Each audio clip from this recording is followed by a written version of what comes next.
Thanks so much for clicking on and joining me today. I have a great video planned for you guys, so make sure to stick around until the end. There may even be a surprise as well. Look, deciding to work in software sales is the fastest path to a six-figure career. Right out of college, I started as a sales development representative making $50,000 a year at a fast-growing technology company. Still at that company today.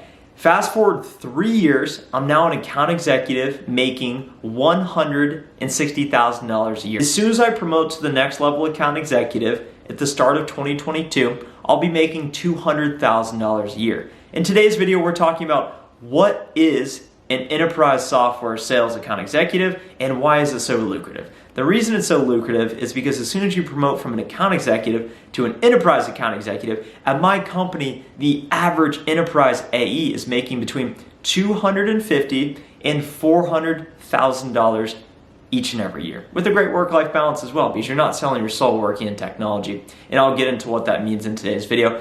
There's also reps in my company and across the entire marketplace selling software making over $1 million a year. That's a real thing. If you'd like to make over $1 million a year, make sure to leave a like on this video now. I've already liked my own video because I certainly want to make $1 million a year. And the reason that's possible is because technology companies have so much leverage. High margins, recurring revenue, and low cost of delivery. So me, as a software sales rep, when I sell a license and acquire a new customer, I'm creating so much value and profit for my company, they can afford to pay me 10 to 20% per deal.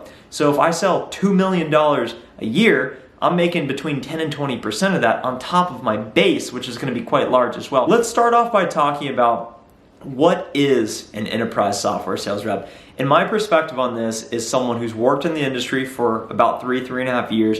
I actually spent 1 quarter as an enterprise sales development representative, so I align to all the top dog reps in my company. So I have some cool stories as well. But to start off, an account executive at any level, the job is to sell deals and generate revenue for the company. It's all about generating top-line sales, which leads to more revenue and profitability, growth. All technology companies, I feel like every day on LinkedIn I see, I raised a Series B, $400 million, we're IPOing, blah, blah, blah, blah, blah. It's all about sales because that leads to growth. So all these technology companies need great salespeople. And whenever you really become great, you become an enterprise software salesperson, because when you reach an enterprise level, enterprise means company-wide. You have to really master communication, presentation skills, negotiation, and also have a high technical aptitude to be able to really convey the value proposition of your company to multiple different levels of stakeholders and across the entire business. And how this actually looks is that the sales cycles, so when you initially start talking to a prospect or customer, from the time you start to the time they actually make a purchase can be years. Very long sales cycles, incredibly complex, with many, many different decision makers. On average, I think there's between 7 to 9 decision makers in an enterprise software sales deal, if not more. And my experience working at a corporate account executive level, so just to put this in perspective, I sell to companies that are less than $2 billion in revenue. We have kind of a low-level enterprise rep in my company between $2 billion and $5 billion in revenue. And I consider a real enterprise account as $5 billion or more in revenue. So think about that. That's a lot of money, which means they have a lot of money to spend on your product or service. And ultimately, you're creating value for their business. The reason why a prospect or customer purchases your software is because they believe that you are either going to save them money, you're going to help them make more money, or you're going to help them mitigate risk. So you really need to know your stuff and really have that executive presence to build that value and demand a high price tag for your software so that you can then make a lot of money year in, year out. If you enjoy all things software sales, make sure to subscribe to the channel now and check me out on LinkedIn. You can see all of my pace and history, and I post so much sales content on there as well. As I think about my own career, I want to share my perspective on where I'm going, and hopefully that can help you as you think about what do you want and where do you want to go. When I started as an SDR, all I cared about was getting better. It was, how do I cold call? How do I set more meetings? How do I get people to show up to my meetings? How do I get my account executives to accept my opportunities? And at the time, it was unfathomable for me to actually work a sales cycle start to finish. It was really scary. So when I eventually promoted to an account executive, I was a little bit intimidated because instead of just setting meetings, generating pipeline, I still had to do that, but I started to actually have to run demos, do discoveries, negotiate, get told no, still, it never goes away. The rejection still stings to this day.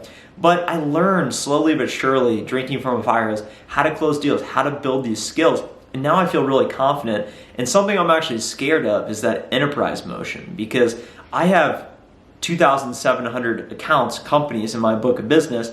And at my company, an enterprise rep has 5 to 10 companies. And then think about that. If you have 5 to 10 companies to sell into, you really need to know yourself and you can't mess up. You're almost working on a tightrope. It's such high stakes. So as I think about my own career and any software sales career, you got to start as an SDR. You got to move up to an account executive. If you decide at some point throughout that journey, hey, sales isn't for me, you always can go to customer success. You can go to marketing, perhaps solution strategy. There's a lot of different routes you can go to still remain in tech. And if you feel like, and you can answer the question, hey, sales is definitively for me, you're going to move up to account executive, and then you're going to have 2 paths. You're either going to go to sales leadership, perhaps for a corporate team or an SDR team, or you're going to go up the ladder there and go to an enterprise software sales role. Whenever you go to an enterprise software sales role, recognize that success does not happen overnight. And when you get to that point in your career, you really know what you want. So you're willing to put your all into those sales cycles. And ultimately, and you're going to make more money. As an individual contributor, a sales rep, you're going to make more money than a sales manager. If you made it to this point in the video, thanks so much for sticking around. I have a special treat for you guys. I got lunch today with a CEO of a $100 million company. He founded it from scratch and built it from the ground up. We weren't doing business together. I wasn't trying to sell him. Him and I were introduced by a mutual friend. And I said, look, I aspire to be a role model to other people. Other people who are trying to get in software sales look at me and say, wow, Trent, I wish I had what you had. And I told him, I say, I wish I was where you were at. I dream of starting a company that grows to such success. How does it feel to, quote unquote, make it relative to what normal people would think success is? And he said, look, from a stress or pressure standpoint, there's not much externally that can get you out of sorts. When money no longer becomes a thing, and I think a lot of us are striving for financial freedom. So when you reach that point, it burdens a lot of stress from you. He said, the only problems I have in life are created from internal. And that tells me that no matter who you are, no matter how much money you have, everyone goes through things. So if you're having a good day today, I'm happy for you. If you're having a bad day today, I'm sorry to hear that. But no matter how rich and successful you become, you will still have good days and you will still have bad days. And it's great to speak with people that I respect and look up to and think are super successful and just realize they're just a person, just like you and I. They're just a person. And my experience working in software sales, when I've gone into high pressure situations, for example, I've met with the CEO of a public company trying to sell them, and I met with them face to face, and they're just people. We're all just people at the end of the day. That's what it's all about. And the better you can connect with other people or relate to other people, tell stories, get them excited, make them feel special, important, the better you're going to be able to sell, but ultimately the better person you're going to be. And that's the person I strive to be. I want to be a role model to you guys. I also thank you guys so much for the support who keep watching each and every day. Make sure to like and comment this video. Subscribe to the channel if you haven't already. Hit me up on LinkedIn if you'd like to have a one-on-one chat if there's anything I can help you with. And I will talk to you in the next video.